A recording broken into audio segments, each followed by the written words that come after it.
This coffee is good. Hey everybody, it's Jason Blaha here, and I have a video that about a dozen people have asked me to address on the fan page wall.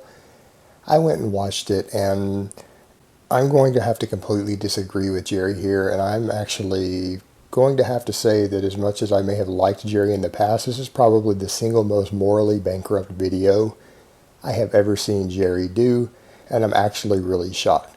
First off, let me get something out of the way. Jerry, it's not cool for you to get on a video to where you know people oftentimes have their children in the room and say something like Santa Claus and the Easter Bunny are not real. So I want any of you children listening over your dad's shoulder to this video right now to know that Jerry Ward is a liar and that Santa Claus and the Easter Bunny are real, and the proof that you have is the presents that they leave you. That Jerry Ward guy is just a bah humbug.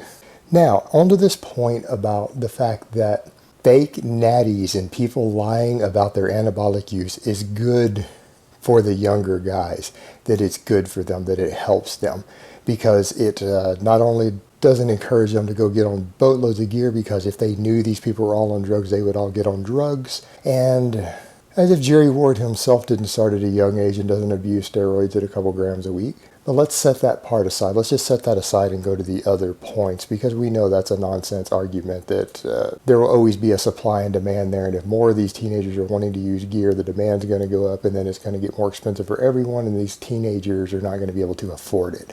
Most teenagers don't have that type of disposable income just laying around. If the cost goes up really high and they're not well connected, they can't afford the stuff anyways. At least the good stuff, the stuff that's actually real and has something in the bottle besides cottonseed oil and alcohol. But this whole idea that it could be setting limits on people, and those of us who are stopping people from reaching their limits, that 1 in a million guy, because the guy listening, as he said, might be the world's greatest natural bodybuilder if he stays natural, that 1 in a million person. So therefore we can justify conning millions of people out of money because this fake natty industry is used to prop up and sell supplements that are worthless, useless, do nothing. They spend millions and millions of dollars on it. So we can con millions of people in the hopes that there's that 1 in a million kid out there who has the genetics to be the greatest natural bodybuilder. So we can con all those people just so that he will stay natural and one day be the world's greatest natural bodybuilder, which is an accomplishment that's worth almost